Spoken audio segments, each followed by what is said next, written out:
Fight দেখতে পাইনি, কোনো দলের ব্যাটেল দেখতে পাইনি। সেই বিষয় নিয়ে অবভিয়াসলি আমার কাছে মনে হয় যে আপনারা যারা আছেন কেউ দ্বিমত পোষণ করবেন না, সেটা নিঃসন্দেহে নির্দ্বিধায় বলতে চলছি।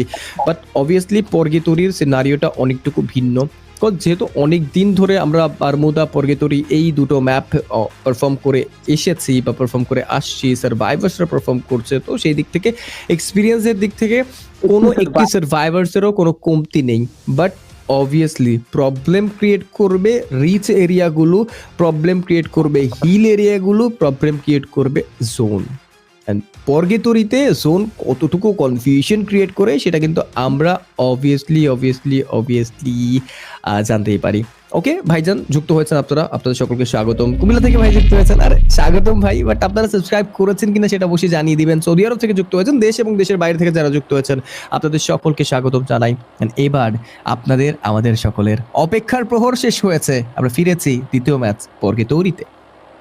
অবভিয়াসলি পর্গেতরির ম্যাচ স্টার্ট হয়ে যাবে এবং পর্গেতরির প্লেন পাথ কিন্তু আমরা দেখতে পাচ্ছি খুবই ডিসেন্ট একটা প্লেন পাথ, একদম খুবই সহজ সরল, সবাই নিজেদের জায়গাগুলোতে ল্যান্ড করতে সক্ষম হতে চলেছেন এবং সেই জায়গায় ব্রাজিলের সাইডটা পুরো ক্লিয়ার, স্কাইলঞ্জের দিকেও কেউ নামেনি, বাট আছেন মিস্টার ত্রিপোলাররা, তাদের আশেপাশে একটা ক্ল্যাশ হয়েছে, কুট্টুস একা দেখতে পাচ্ছি, অন্যান্য প্লেয়ার্সদের কাছে কিনারে আছেন, বাট রাইট নাও দেখা যাক কি হয়। টমের কিছু চার্জ কানেকশন এন্ড নকডাউন করে ফেলা হয়েছে টমকে, এন্ড তার কিলটা কনফার্ম করে ফেলা হবে। শুরুতেই কিন্তু দেখতে পাবো মিস্টার ত্রিপোলাররা একটা আতঙ্কিত হামলা দিয়েছেন টিম F2 এর উপরে। ফাইট টু কিল তারা পারবেন কিনা, ফ্লেম ডি তিনিও কিন্তু অ্যালাইভ আছেন, ড্যামেজ গুলো করার ট্রাই করবেন, স্নাইপার স্কোপিং করে ভোল্টেডও বসে আছেন, এন্ড ভোল্টেডও কতটা সুন্দর কতটা বিউটিফুল নকডাউন নিতে পারবেন সেটাই হচ্ছে প্রশ্ন। আপাতত দেখবো যে ডিও বা দুরন্ত অফিসিয়ালরা এখনো সার্ভাইভিং, গত ম্যাচে বুইয়া করতে পারেননি, লাস্ট সার্কেলে গিয়ে একটুর জন্য আসলে এমবট এবং সেখান থেকে আমাদের none other than I think so কে ছিল, নির্ঝর ছিল হয়তো, নাকি গড স্পিড ছিল গত ম্যাচে। এই ম্যাচে গড স্পিডের বদলতে হয়তো বা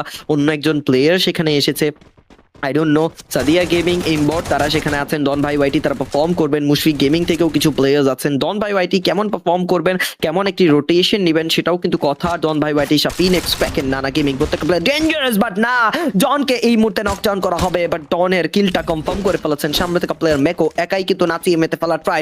রোস্টেড গেমিং এর হয়ে আজকের দিনে আবারও পারফর্ম করছেন টিম মেকো, এন্ড সেই জায়গায় দেখবো শাফিন এক্স এন্ড প্রেকেন the last two man surviving. মেকো কি একাই পারবেন এই দুইটা প্লেয়ারকে হ্যান্ডেল করতে, সেটাই হচ্ছে কথা। বাট মেকো একটু দূরে দূরে থাকছেন, তিনিও জানেন যে সামনে থেকে দুইটা প্লেয়ারের কাছে গেলে আমার জন্য বিপদ বেড়ে যেতে পারে, সো সেই জিনিসটাকে খেয়াল রেখেই কিন্তু তিনি অ্যাটাক করতে চাইবেন। বাট প্র্যাকেন উপর থেকে হামলা করবে, মেকোর উপর শট দিয়েছেন, বাট একটি শটও কানেক্ট হয়নি। শাফিন এক সেখানে বসে থাকবেন, মেকো হয়তো বা সামনের দিকে পুশিং করার ট্রাই করবেন। একজন দোতলায় একজন তিনতলায়, দুইটা প্লেয়ার দুই জায়গায় বসে আছে, এন্ড নিচের সাইডের যে ঘর